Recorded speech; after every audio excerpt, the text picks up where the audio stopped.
We haven't been at Arches very long. We just started exploring this park. I've lost track the number of times you said wow or that's so cool. Because wow, isn't that cool and amazing? And isn't that cool and amazing? And isn't that cool and amazing? Yes, pretty much this whole place is cool and amazing. It's late April. We are at Arches National Park in Utah. We had no plan, no reservations, and we had no problem. If you weren't aware, because we were not, Arches has implemented a temporary timed entry system for 2023. It's a pilot program to help deal with congestion. And while I knew a lot of other national parks had gone to timed entries, I was not aware of Arches. And so when we found ourselves in this area and decided that we wanted to go like 4 days ago, all of a sudden we kind of panicked and we're like, oh my gosh, I guess we're not going. But I found out that you've got a couple options. You can either enter the park before 7 a.m. or you can enter the park after 4 p.m. without one of those permits.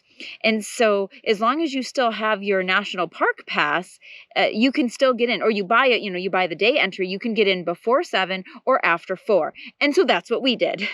Well, that's because the park is technically open 24 hours. So while they're doing the timed permits from 7 a.m. to 4 p.m., and if you come in before 7 a.m., the ranger told us, make sure you have your national park permit already. It's kind of on an honor system. I'm assuming they're checking as they go around. Yeah, because you have to hang it in your window, You need that hang tag, so make sure you have that. But, anytime you want to be here, you can be here, essentially. It's just a matter of getting through the gate. And so the first day that we came here, we came in after 4.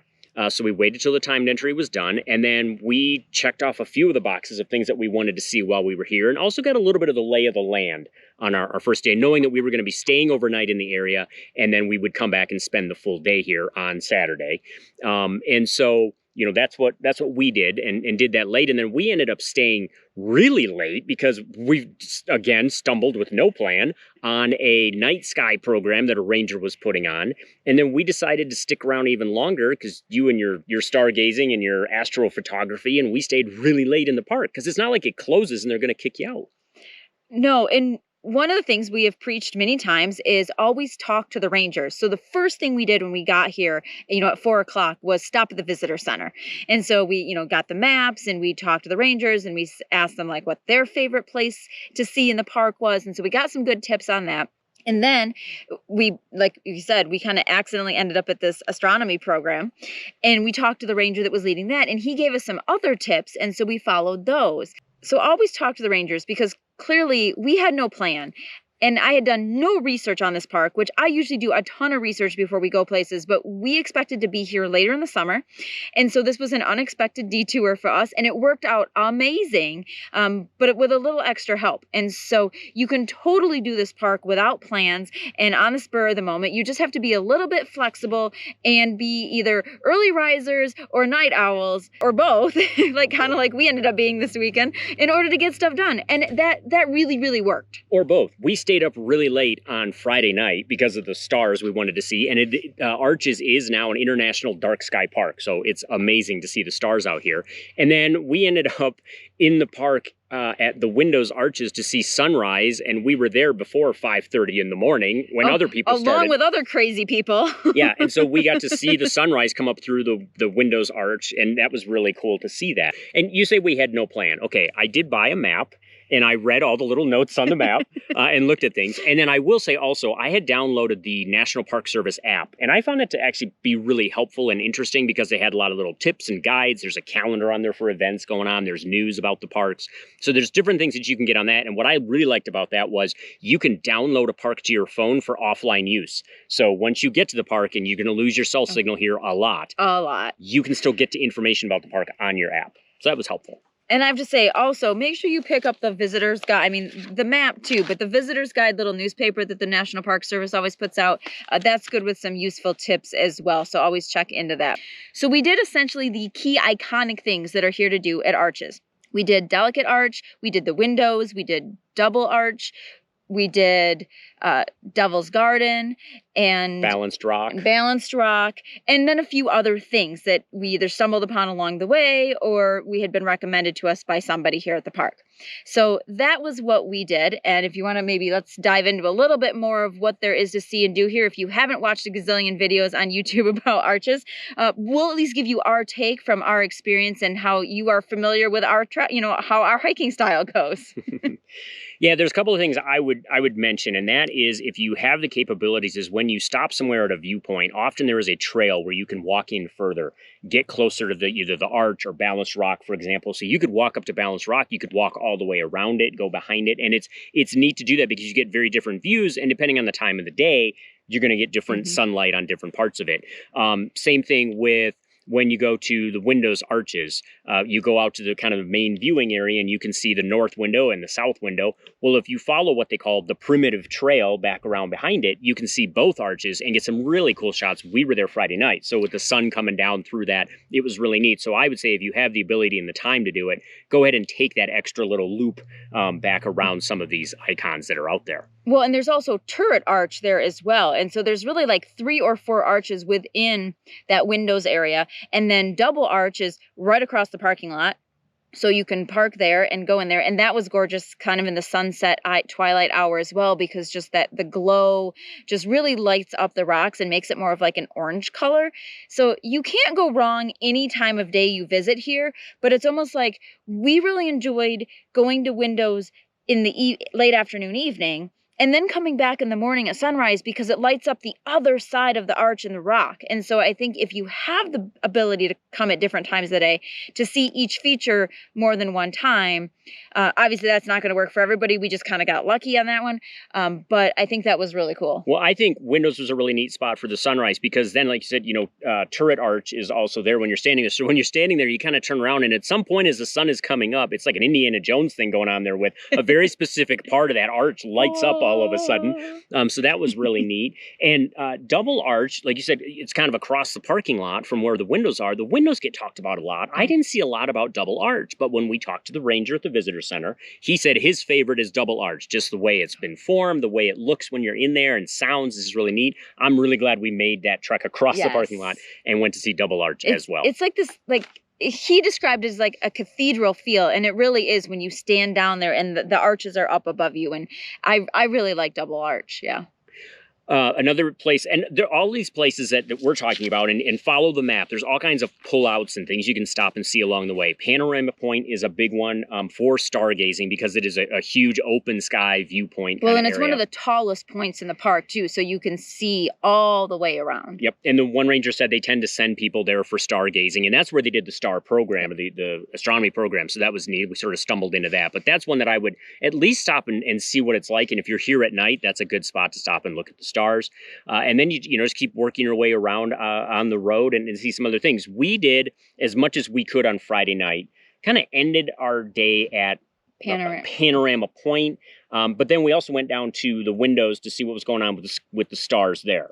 We kind of were going to officially end our day at Panorama Point after the stargazing tour, and then decided, well, maybe we would go down and check out windows and see what that looks like with the stars. And the ranger said that was a really pretty spot to do that as well. It's a dark sky park. I think everywhere you're going to see things. But I think depending on where you're parked and where you're standing, seeing some of the stars at night and some of the rock formations, the moon was up a little bit. So it was kind of neat to see that. Well, and to jump in there a little bit, yes. So gorgeous view from Panorama Point. But if you're doing photography, one of the tips that I had was he wanted me to go down to windows because then you'd actually have the window and the rock and the arch in the picture with your stars. Otherwise, if you're at Panorama, you're really just seeing the stars. Now, that'll be great in the summer when you're doing Milky Way photos and you really want, if you're doing star trails and you're doing anything, you want that wide open sky.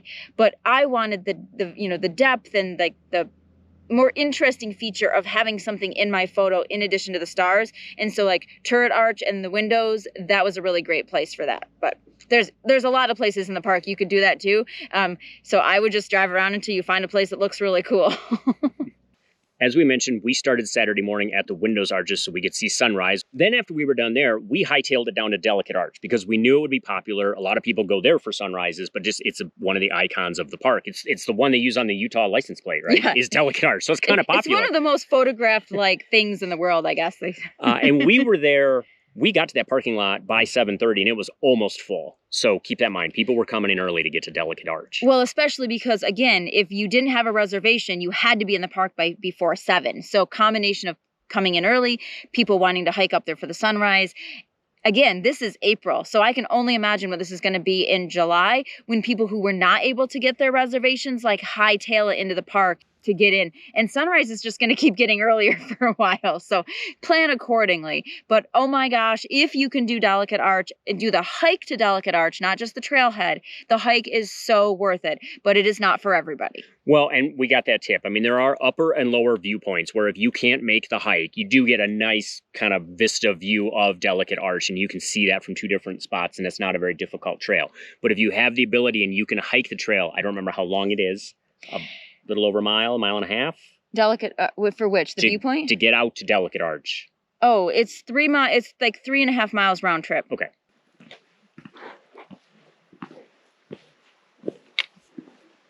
I get a feeling the trail signs are more about go this way as opposed to there being an actual trail. It's a very primitive trail. I mean, we're not going to put a paved path up to arches, so you just kind of have to go with the flow here and watch your ankles. So 3.5 miles round trip, but it is worth it. And it's not the easiest. I mean, there are some rocks you got to scramble over and there's tougher ones in this park and we've done them. We'll get to those. But, so this one, but it is worth it to get out there and really get up close to Delicate Arch, get your picture taken with it, get a lot of different views of it. There's a reason it's iconic. But when we say 3 miles, I mean, if you're thinking, oh, I'm going for a 3-mile hike, I mean, this is at a couple points, you are going straight up a cliff. There's no handrails. There's nothing. You are going straight up. They warn you that if it's slick at all, it's going to be very difficult. It's going to be quite dangerous. So you have to go with, really good shoes, sturdy shoes, great lugs on your shoes. I mean, we saw people doing it in other things and they really don't recommend it because it can be a little dicey up there. But we saw all ages from, grandparents to little kids and parents with kids on their backs and, the backpacks and everybody in between. So it can be done. Just take your time, lots of water, hat, sunscreen, because it doesn't matter what time you're here. We're pretty high elevation here too, about 4,000 to 5,000 feet. So you want to plan, but oh my gosh, the views up there were amazing. Wow, so many wows. Yeah, I will say one thing I noticed about this park is unless you're going to one of the viewpoints, which they consider kind of accessible for most people, right? So it's pretty close to where you're parking. It's not a very steep incline, that kind of a thing. Most of the other trails here seem to be primitive trails. So there's a lot of times when you're walking along and it's like, is that the trail? Is this the trail? And you'll see a little arrow going that way. And then sometimes you miss the trail because you were busy enjoying the scenery and totally walked right by that wayfinding sign. And then you're like, I'm about ready to fall off a cliff. Guess we should backtrack. So, but that isn't my nose. But it's fun if you like doing that sort of thing. But you got to pay attention to what you're doing and watch it. But I did notice that in this park. And it's great. I mean, they don't have to have finished trails for everybody. No. But it's, something to keep in mind while you're here. When you get up to the top of Delicate Arch, your first thought is just going to be, oh my gosh, this is amazing. Stand there, enjoy it, take in the scenery, take your pictures. But then you can hike down around the bowl there, and you'll understand that when you see that. But go stand under the arch and have somebody take your picture because that is just iconic. And you'll really understand the scale of how ginormous this arch is. And compared to the little people standing under it getting their picture taken, you think it's quite, you think you're a good-sized human until you see the picture. For Saturday afternoon, we went and hiked Devil's Garden, which you told me would be 4 miles total because that's what it said on the map. In typical trekkers fashion, we walked 6 and a half? I don't know, somewhere between 5 and 6. Okay, I think it was closer to 6. By the time you get back to the van in the parking lot, we were probably closer to 6.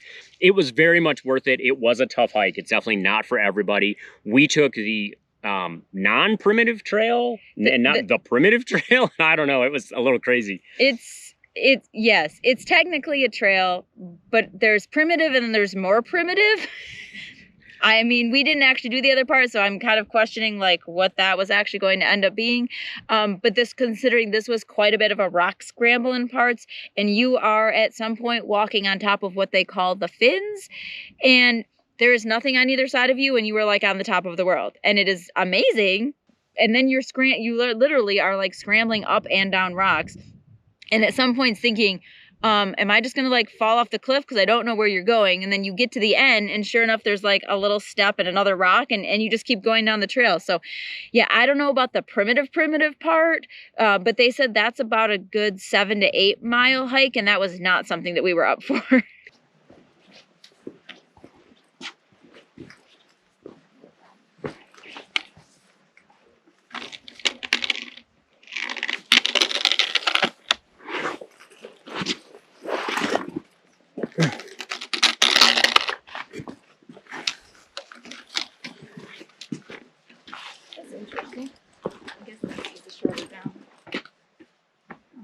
Yeah, the other end's a little tall. You'll see when you get there.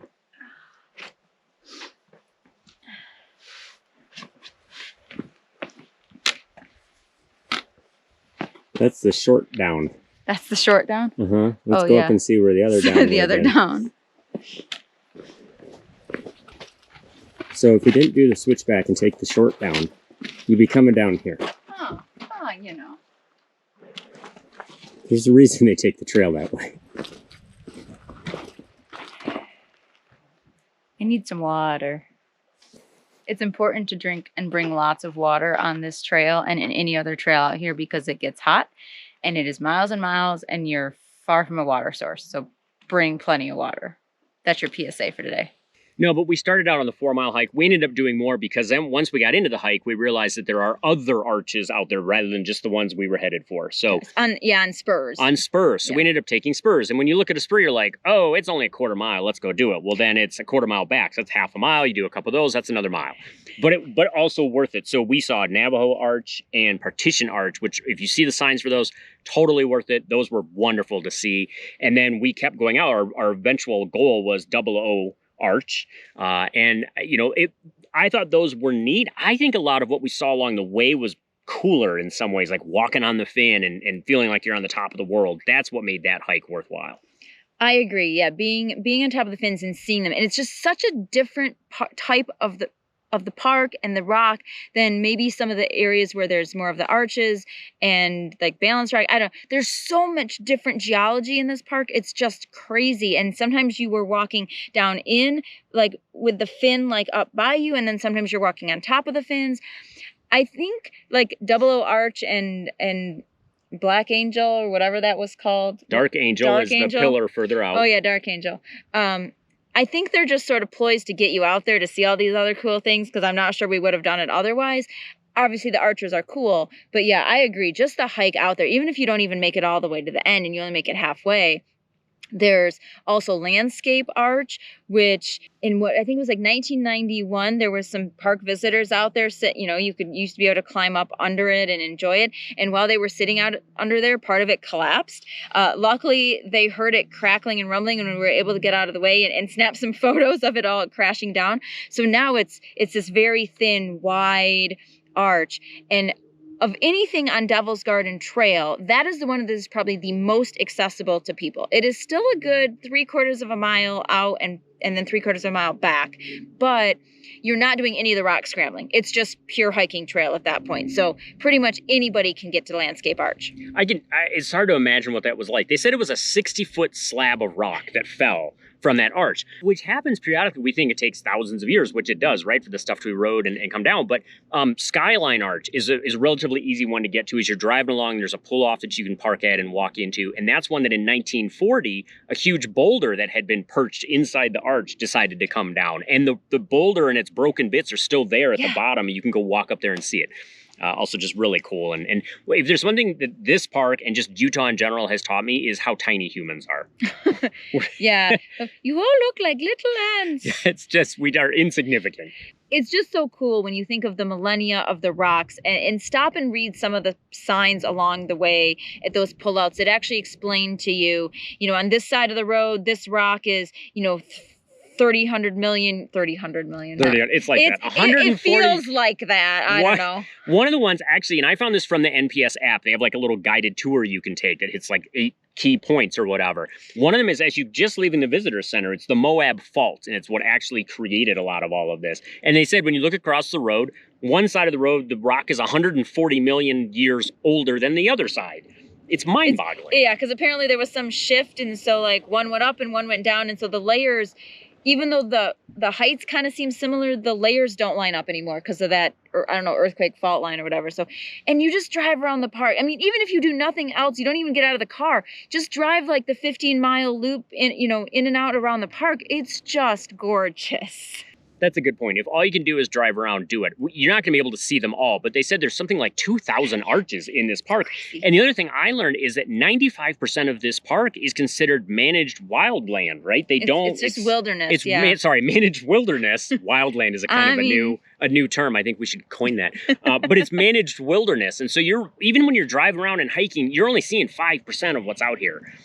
Again, just an incredible experience. I mean, they are trying to preserve it. So they are very adamant about don't go off the trails because the crust out here is very important to the vegetation and the erosion and the animals and the wild, you know, and everything that's out here. So please, please, please, please stay on the trails. It looks inviting to just go wander, but please don't, because for your own safety and for, you know, the future of the park, make sure you stay on the designated trails. There's so much to see. You don't really need to go hiking any further than that. We said you can come here without a plan. But if you want to camp here, that is the one thing that you would have to plan for. I don't know how early the National Park Service opens up. I think it's 6 months in advance. We actually tried to see if we could get a campsite and we couldn't. But there is a ton of BLM land around here for free camping. And if you don't have a trailer, and Moab is right nearby and there are hotels there. So I think the lodging part is probably something you would need to plan for in advance. But there's private campgrounds. There's lots of BLM land. So you do have options. Even if if you are like us and didn't plan in advance, but if you are wanting to camp here in the park, that you're going to have to plan for.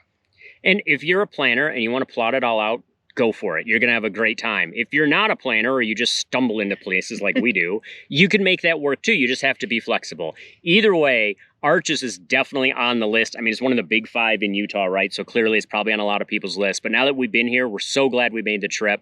We think you should too. In the meantime, keep on trekking. And we'll see you out there. By the way, we only have the van with us. We do not have the Airstream. We left the Airstream at our campsite because this is not a place for big RVs. The only RVs we've seen in here are Class Bs and some of the smaller Class Cs, because the parking lots are just not designed to hold big trailers, and you're not going to want to take them on the windy roads, and the little pullouts aren't going to accommodate them. So make sure you leave your trailer wherever your trailer is going to live, campsite, wherever, BLM land, wherever, campground, and come in here with just your vehicle.